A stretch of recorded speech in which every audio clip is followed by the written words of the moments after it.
Shalom, selamat pagi Bapak Ibu saudara-saudara terkasih. Puji Tuhan, hari yang baru, semangat yang baru.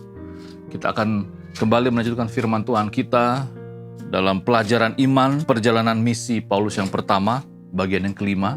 Hari ini kita akan melihat Kisah Rasul pasal yang ke-14, ayat 1 sampai ayat yang ke-6, demikian firman Tuhan. Di Ikonium pun, kedua rasul itu masuk ke rumah ibadat orang Yahudi, lalu mengajar sedemikian rupa sehingga sejumlah besar orang Yahudi dan orang Yunani menjadi percaya. Tetapi orang-orang Yahudi yang menolak pemberitaan mereka memanaskan hati orang-orang yang tidak mengenal Allah dan membuat mereka gusar terhadap saudara-saudara itu. Paulus dan Barnabas tinggal beberapa waktu lamanya di situ. Mereka mengajar dengan berani karena mereka percaya kepada Tuhan. Dan Tuhan menguatkan berita tentang kasih karunia-Nya dengan mengaruniakan kepada mereka kuasa untuk mengadakan tanda-tanda dan mujizat-mujizat. Tetapi orang banyak di kota itu terbelah menjadi dua. Ada yang memihak kepada orang Yahudi, ada pula yang memihak kepada kedua rasul itu. Maka mulailah orang-orang yang tidak mengenal Allah dan orang-orang Yahudi bersama-sama dengan pemimpin-pemimpin mereka menimbulkan suatu gerakan untuk menyiksa dan melempari kedua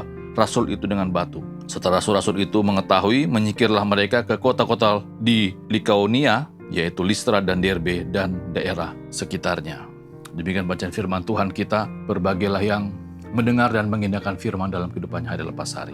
Bapak Ibu Saudara terkasih, firman Tuhan pagi ini secara khusus ingin mengajak kita semua untuk mendoakan sebenarnya setiap usaha pemberitaan Injil dimanapun secara khusus di Indonesia, agar kita semua sebagai orang percaya dan secara khusus para hamba Tuhan bukan saja diberikan keberanian, ya kadang kita bisa melihat situasi kondisi sekarang, tetapi juga yang paling penting adalah hikmat dan kebijaksanaan. Di ayat yang ke-6 tadi kita bisa melihat bagaimana respon dari Paulus dan Barnabas setelah situasi chaos yang terjadi di wilayah yang dimana mereka memberitakan Injil. Mereka dengan penuh hikmat, kebijaksanaan mereka pergi. Dalam firman Tuhan kita bisa melihat meskipun Paulus dan Barnabas sudah mengajar sedemikian rupa ayat yang pertama dan juga penuh keberanian. Ya, bahkan di ayat yang ke-3b dikatakan bahwa dengan kuasa dari Tuhan mereka juga melakukan begitu banyak tanda-tanda dan mujizat yang harapannya dengan tanda-tanda dan mujizat dapat menggugah, menyadarkan semua orang akan ketuhanan Yesus melalui pelayanan dua orang ini. Tetapi kita bisa melihat respon yang terjadi. Ada penolakan, bahkan orang-orang di sana memanaskan hati, memprovokasi, ya, sehingga banyak orang yang terpancing menjadi marah, sehingga terjadi perpecahan di ayat yang keempat, dan tersulut mengadakan gerakan untuk menyiksa dan melempar batu. Lewat situasi ini kita kembali lagi belajar bahwa bicara tentang pemberitaan Injil memang tidak mudah, tetapi Injil harus tetap diberitakan. Berita sukacita harus terus disampaikan. Oleh sebab itu mari kita ambil waktu di pagi hari ini. Semari kita menjalankan setiap tugas tanggung jawab kita. Mari kita ingat bahwa kita juga adalah orang-orang yang diselamatkan karena kita mendengar kabar sukacita.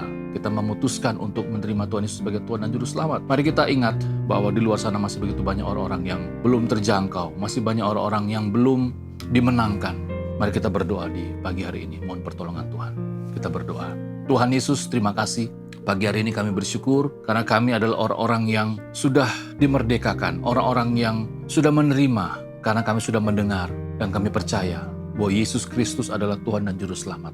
Dan kami sungguh bersyukur lewat keselamatan yang kami terima itu ada damai sejahtera dan sukacita. Tetapi kami menyadari bahwa di luar sana masih begitu banyak orang-orang yang belum memberikan hidupnya untuk menerima Tuhan Yesus. Mungkin karena kekerasan hati mereka, mungkin karena ada ketakutan dari tekanan-tekanan dari keluarga, dari orang-orang sekeliling, atau juga mungkin belum ada kesempatan untuk mendengarkan kabar sukacita.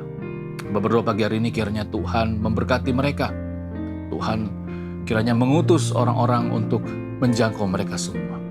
Apapun sarananya, apapun jembatannya, kami percaya Tuhan mengasihi mereka juga. Dan kami juga rindu agar Tuhan memberikan para hamba Tuhan kebijaksanaan, tidak gegabah, diberikan mereka hikmat dan kemampuan. Dan mereka tetap semangat dan dengan sungguh-sungguh menjadi saksi. Dan juga mampukan kami sebagai bagian dari orang-orang yang sudah diselamatkan, agar juga dapat ambil bagian melalui cara yang Tuhan kehendaki, agar kami melakukannya. Terima kasih Tuhan Yesus. Terima kasih, ini doa kami, ini syukur kami. Kami berdoa hanya dalam nama-Mu dan memberkati apa yang kami kerjakan di hari ini dan juga memberkati orang-orang kami kasihi.